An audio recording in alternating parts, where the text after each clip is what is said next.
Assalamualaikum warahmatullahi wabarakatuh.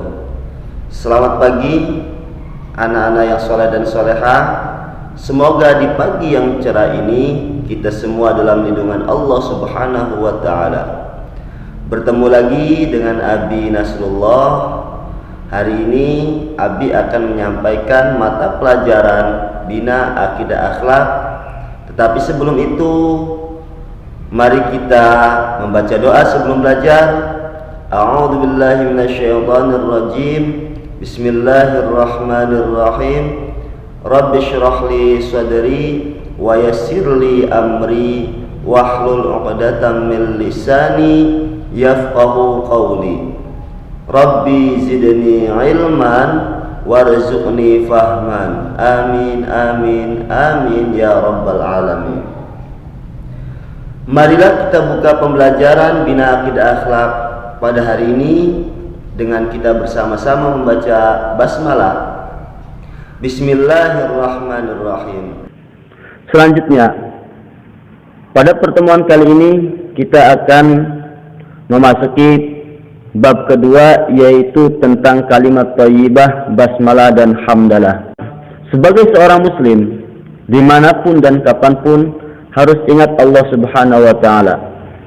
Allah Subhanahu wa ta'ala adalah Tuhan yang kita sembah. Semua ibadah yang kita kerjakan hanya untuk Allah Subhanahu wa ta'ala. Ibadah tidak hanya sholat dan mengaji. Semua pekerjaan baik bernilai ibadah. Pekerjaan tersebut haruslah atas nama Allah Subhanahu wa ta'ala, yaitu dengan membaca basmalah.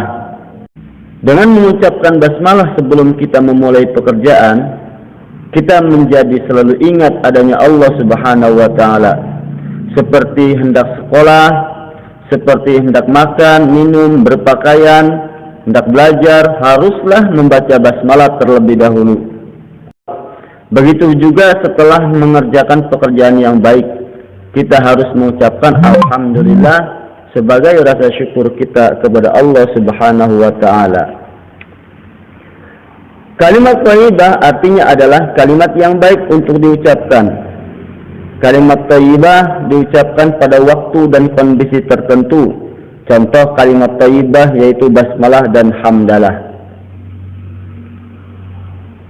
Lafaz kalimat thayyibah basmalah berbunyi Bismillahirrahmanirrahim, artinya dengan menyebut nama Allah yang Maha Pengasih lagi Maha Penyayang.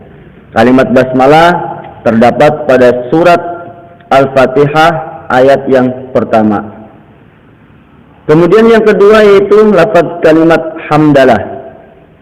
Kalimat thayyibah hamdalah berbunyi Alhamdulillahi Rabbil Alamin, artinya segala puji bagi Allah Tuhan seluruh alam. Kalimat hamdalah terdapat dalam surat Al-Fatihah ayat yang kedua. Penggunaan kalimat basmalah. Kalimat thayyibah basmalah diucapkan sebelum kita memulai melakukan perbuatan baik, seperti membaca Al-Quran, makan, tidur, belajar, berangkat ke sekolah, berpakaian, dan lain sebagainya.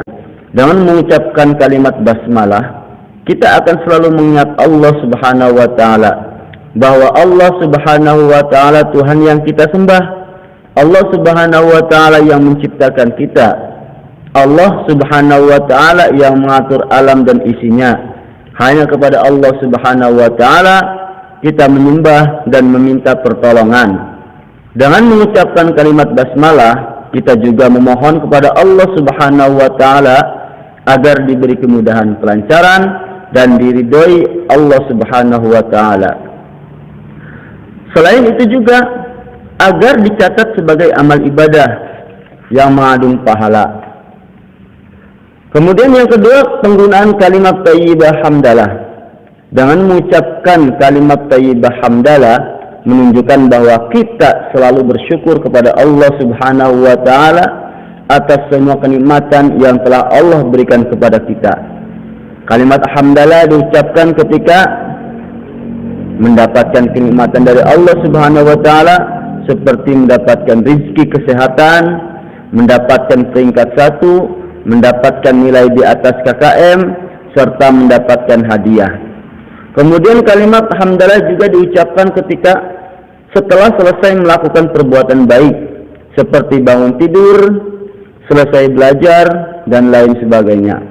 Kemudian kalimat thayyibah hamdalah juga diucapkan saat kita bersin.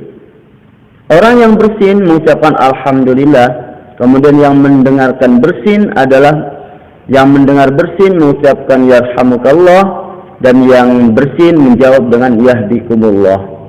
Kemudian yang selanjutnya, kalimat thayyibah hamdalah juga baik diucapkan ketika kita terhindar dari musibah atau terhindar dari mara bahaya. Dan juga kalimat hamdalah juga baik diucapkan ketika kita setelah selesai sholat fardu. Selanjutnya, Ananda diminta untuk menjawab beberapa pertanyaan berikut ini. Kemudian filenya berupa foto kirimkan ke WA pribadi Adi. Demikianlah pembelajaran akidah akhlak untuk pertemuan kali ini. Semoga dapat diterima dengan baik dan dapat diamalkan dalam kehidupan sehari-hari. Kita akhiri dengan bersama-sama membaca hamdalah. Alhamdulillahirabbil alamin, wallahul muwaffiq ila aqwamit thoriq, wal 'afwa minkum, wassalamu alaikum warahmatullahi wabarakatuh.